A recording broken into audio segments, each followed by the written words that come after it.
Hello everyone, welcome back. This is the first astrology video that I'm going to be posting. This chart that you see is my natal chart.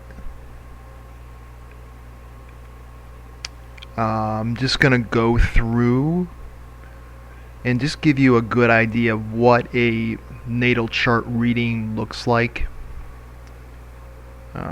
Obviously, you won't be able to see the report right now, but this is just what the consultation part looks like. If you were to ever do a natal chart reading with myself or another astrologer, and obviously, the first thing you want to look at is where your sun is placed. As you can see here, the sun is placed in the 12th house at 0 degrees. So 0 degrees is all about a new cycle. So there's different theories on that, on what that means. So it could be that because the sun is all what you focus on, what your identity is. So it's in Pisces in the 12th house. So a lot of my identity and ego is hidden, especially being in Pisces and the 12th house. It's hidden from the world, from myself. Probably something that I would had to deal with would have been, throughout most of my life, would have been self-identity. I did not know who I was. Now it is close to the 11th house of Aquarius, but it's not in Aquarius. If this was a Placidus house chart, my sun would have been in the 11th house, but still in Pisces. So I use the whole sign house system. I think it's the easiest. It gets confusing when it's the sun's in Pisces and Pisces is in the 12th house, but the sun's actually in the 11th house. It just gets very confusing like that. So I think it's best to use the whole sign. If you were to go to a Vedic astrologer or more of an old school astrologer, it would be more so whole sign, especially Vedic. That's just the way they do it. I agree with that style because it makes it a lot easier to interpret, houses, signs. It doesn't get too confusing. But back to my chart. Next, you want to look at your rising sign, because that's what you are to the rest of the world. It's how the world sees you. As you can see here, my rising sign is at 22 degrees of Aries. So now when you find your rising sign, what sign it's in, what zodiac sign it's in, this is going to be the most important planet in your chart. So what I mean by that is, for example, take my chart here. So the ascendant is in Aries. So what rules Aries? That's Mars. So Mars is going to be the most important planet. And it just so happens that my Mars is also in Aries conjunct the ascendant. So they're 7 degrees apart. In a natal reading, that would be conjunct. Now, if we were doing a transit or any other type of reading, a 7-degree orb would be too much. But in a natal reading, for a conjunction, it's under 10 degrees. So that would be considered a conjunction. So it makes it even more important in my life. So Mars in Aries is fiercely independent, warrior-like attitude towards life. I've been an athlete my whole life, always been into sports. So now that makes sense. And that's the nice thing about doing these natal charts is they're going to come up with some aspect or house placement or sign placement, and something's going to click in your head, like, oh wow, now that makes a lot of sense. And it just kind of, you can look at an astrology chart like it's a map of your life. And not everything is going to make sense. There's some things that either the interpretation wasn't right, or maybe you yourself might be in denial that this is the way you are. So not everything is going to make sense. So for myself, Mars is going to be very important in my chart, and it's got a relatively tough aspect right off the gate here, and that's opposite of the Moon and Pluto. Mars opposite Pluto is actually tougher than Mars opposite Moon. Mars opposite Pluto a lot of times manifests in anger, quick temper. It's a quick temper, but they usually get over our anger pretty quickly. And to make it even more so the case, Mars is in its home sign, and also Pluto is in its home sign. So those energies are just really strong, and they're opposing each other. So change and transformation is not working with action and desire. So it can also manifest with not following through with your goals and what you want to do. That's certainly been a problem of mine, at least earlier in my life. And now I got quite a bit of a whole lot of nothing here, going from 2 to 6 houses, 2 to 6. So nothing in Taurus, nothing in Gemini, nothing in Cancer, nothing in Leo, and Virgo. But now looking at Virgo, if you look at the Sun here in the 12th house in the sign of Pisces at 0 degrees, now my Earth sign is going to be at 0 degrees Virgo. And another way to look at the Earth sign is your shadow. Your shadow self is what you project to the world. It's also seen a little bit with the 7th house. So that would be Libra. But really the Sun creates a shadow on whatever it's shining on. There's always a shadow that follows it. It's not always negative, though. It's a lot of people get that twisted. They try to make it like this creepy paranormal thing. It's not always like that. It's just something in this world that you don't think you are, but you actually are. there are a lot of times when we're annoyed with someone and it just gets us so irritated, like at work, a coworker is doing something that you just can't stand.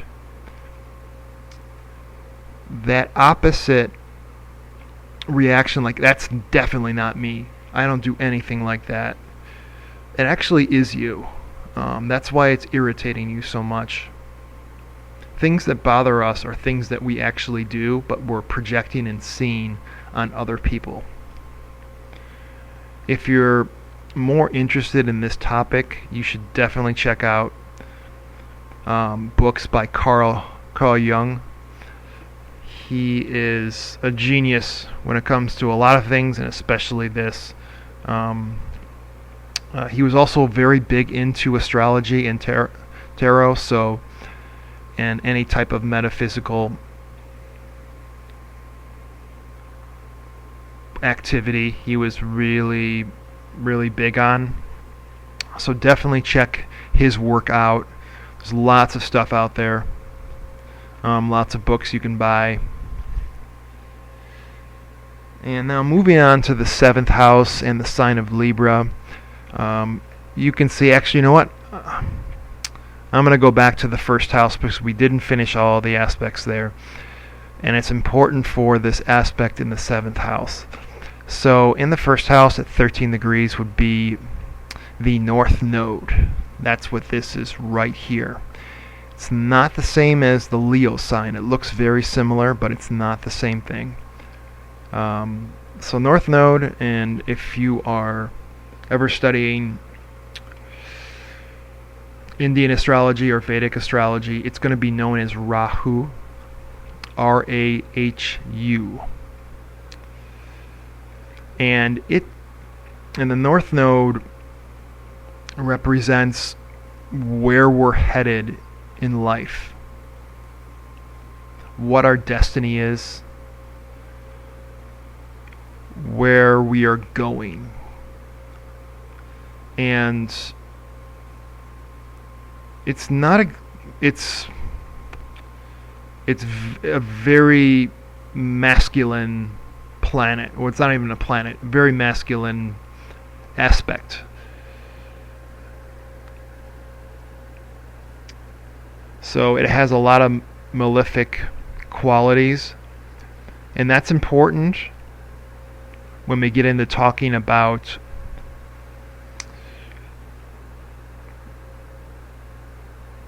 how it... We'll look at it this way. You don't want a malefic planet with a benefic planet in each house. And you probably, unless you've been studying astrology, don't know what that means. And that's okay. I will go back to that later on. But it has a lot of malefic qualities, and usually in astrology that's not always good. Malefic kind of means challenges, tough aspects. So Rahu or North Node is always or almost always malefic. And now if we go to the 7th house, it's the South Node. You can see it's like almost like an upside down Leo sign, but not the same thing. It just looks very similar. And so first of all, having the North Node in the 1st house means that my identity, my goal in life is where I'm headed. That's a big, important aspect, and where I'm headed is done in a very aggressive and assertive way. Under all circumstances, I want to find out where I'm going in life. And now going to the 7th house, the South Node, or Ketu, K-A-E-T-U, and that's what it's known in Vedic astrology. That is, so Ketu, or the South Node, is past life, things that we stressed in our past life that we really don't need to focus on a whole lot now. It's things that we've developed already. And in 7th house, which would be relationships, union, courage, willpower, and having the South Node there basically means that possibly in a past life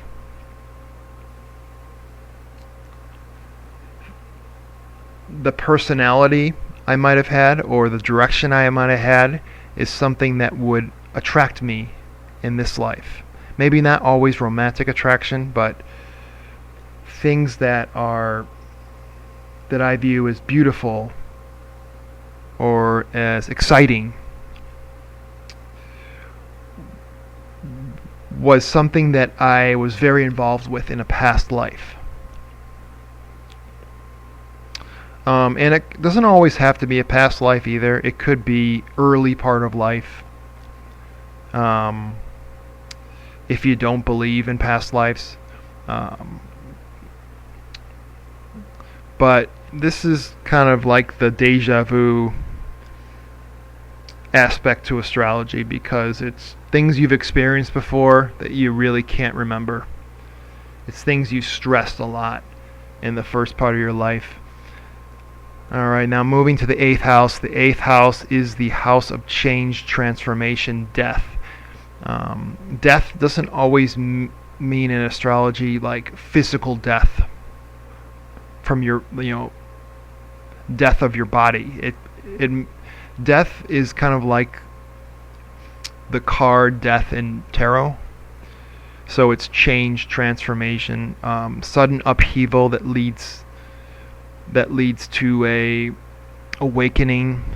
This is the spiritual awakening house. Some people would say it's house number 9. I think it's house number 8 because usually a spiritual awakening is done in a very difficult way at first. It's usually not calm. The spiritual awakening can be kind of tough sometimes. So that's why I really believe this is the house of spiritual awakening. And I have Pluto in its home sign with the moon. This is a relatively tough placement, and it causes minor problems in my life. Those of us who have the moon conjunct Pluto, it's known as a Hades moon. So Hades, the god of the underworld. And we tend to get very emotionally attached and have a lot of emotional feelings that are powerful that we really can't control. So it can be pretty difficult. Luckily, I have some pretty good aspects with my moon. Let's see, moon is sextile Neptune, which is a great aspect to have. A moon trine Neptune would be kind of difficult. Not difficult, but it can be difficult. It's not always. So when the moon, which is friends with Neptune, is got a very harmonious aspect, it just even makes the case even more. So this is what gives me my intuition, my spirituality, emotional, love, ability to see beauty. But yeah, it is kind of difficult because, first of all, it's conjunct Pluto, and then it's opposite the Mars. So my emotions and my actions really aren't on the same page with each other, and that can lead to difficulty. And now it's on the edge of not being in opposition. It's a 9-degree difference, so it's 171 degrees apart, so it's not like it's a really strong opposition. Same thing with Pluto and Mars. It's like a 10, even worse, a 10-degree difference. So these don't have a huge effect on my life, but it's definitely present. And now moving to the 9th house, the house of spirituality, education, basically everything Jupiter related. Because this is Sagittarius, and 9th house is where Sagittarius is comfortable in. So I have Saturn at 19 degrees and Uranus at 26 degrees. Saturn conjunct Uranus is not always the easiest conjunction to have. Saturn is blockages, it's karma. Uranus is very outgoing personality, very erratic behavior. Very similar to the 8th house, where it's sudden upheaval. So when those two are together, first of all, it kind of takes away from your creative personality, because Saturn is blocking Uranus. But also, my karma is attached to my more eccentric personality. So if the inability to control impulses can lead to karmic lessons, which is not always the best. Alright, now moving to house 10. This is the house of your career, your public image. Usually this is where your midheaven is, and also 4th house is where your what we call the IC, the Iman Coli, and that the IC is more so family, your roots. Obviously, very similar to the sign of Cancer. Now, although the houses kind of relate to zodiac signs, it's not the same thing. That's a mistake a lot of people make. So, for example, the first house is yourself, your identity. That doesn't mean that Aries has the same qualities. They're similar, but not 100% the same thing. And now also in the 10th house, it's got Neptune, so spirituality is something that I like to present as my public image. And that's pretty clear if I'm doing this video right now, that spirituality and astrology and things like that are big in my life as far as how I want to be viewed, how I view myself. And midheaven, which relates to the 10th house because it's your career. It's the highest point in the sky. So it's our most conscious thought. And now we've got 3 major planets in there, or one's not really a planet. The midheaven's not a planet, but we have Venus at 16 degrees, midheaven 11 degrees, and Neptune at 7 degrees. So Neptune in the midheaven, like we talked about, is, public image is all about intuition, spirituality. This would be a popular placement for a psychic or a tarot reader, and that's something I do. I do lots of tarot readings. And Venus is there as well, so someone with this placement could very often have lots of work romances.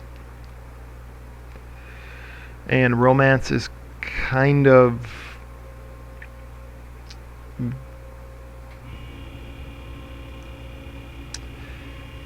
something that would attract this person, especially if it's a man looking at a woman, would be stability, good public image, always looks professional and looks presentable. A good head on their shoulders is what a man with Venus in Capricorn.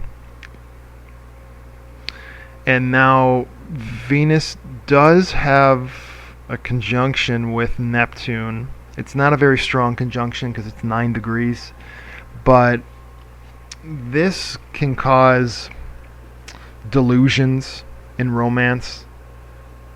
Lots of imagination as far as you meet someone and you automatically think you're going to marry them. That can happen with a Venus-Neptune conjunction. Nothing really in the 11th house of Aquarius. The sun is very close to the 11th house. It's 25 minutes away. I was born on February 19th, so that's hours before Aquarius. So, I'm sorry, hours after Aquarius ended. And also looking at the 12th house is Mercury is there at 14 degrees in Pisces. This is a very bad placement for Mercury, unfortunately. It is in a fall and detriment in Pisces. So its sign is Virgo. So Mercury rules Virgo and Gemini. So it's a very tough placement for Mercury, and add in the effect that it's retrograde. I've probably struggled with communicating with people, holding a lot of things in, and that's what retrograde Mercury in Pisces would be. As far as the mental health goes, this is not a great placement either. So hidden communication, people who don't want to talk about their feelings, people who don't want to open up. This would be someone who would not like to go through professional counseling and therapy because they just don't want to open up to anyone, let alone a stranger. Very often this is a hallucination aspect as far as hearing voices. Could very well be the paranoid schizophrenic archetype, especially if it's in the 12th house like it is for me. I was diagnosed with a personality disorder known as schizotypal personality disorder. It's viewed as a very, very, very mild version of schizophrenia. It's the personality type of the schizophrenic.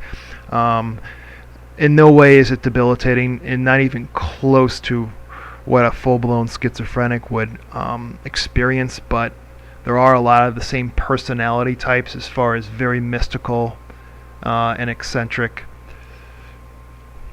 But it's by no means is it something very difficult to live with. It's just, a personality type. But yeah, that's a very common placement for people with the condition I have, and people who are really debilitated with that disorder, with paranoid schizophrenia. And of course, especially when you get into medical astrology and mental health astrology, one aspect will not determine your mental health. It's just very common, along with other things. for people who hear voices to have Mercury in Pisces, the 12th house.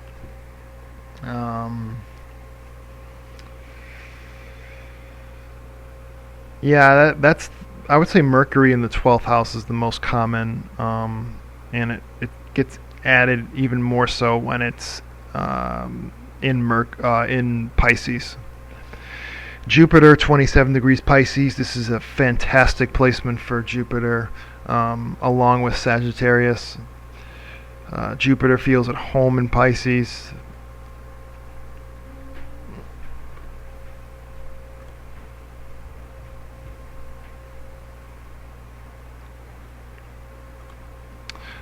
So it's a good spot for Jupiter. You know, your knowledge and education is you want to seek information about your spirituality and where you're going in life. It's also a planet of luck. So someone with this placement, now the 12th house is also related to foreign lands. So Jupiter in Pisces would be someone who would exceed well in a foreign country. Now, I've never lived in a foreign country. I've visited places in North America outside of the United States, but these people usually do well in foreign lands. All right, well, that's it for the houses and the signs and the planets in each. I'll be doing another video. The next one is going to be about functional malefics and functional benefics of each rising sign, and I'm going to use my Aries as an example. So please tune in next time for that video. If you have any questions, please message me or comment. If you enjoyed this video, please like, share, subscribe for daily updates. And please check out my website, psychologyhealing.com, and check me out on Twitter at psychology_, and Instagram is the same name, at psychology_. Alright, thank you for watching this video, and please tune in for more videos and more updates. Thanks.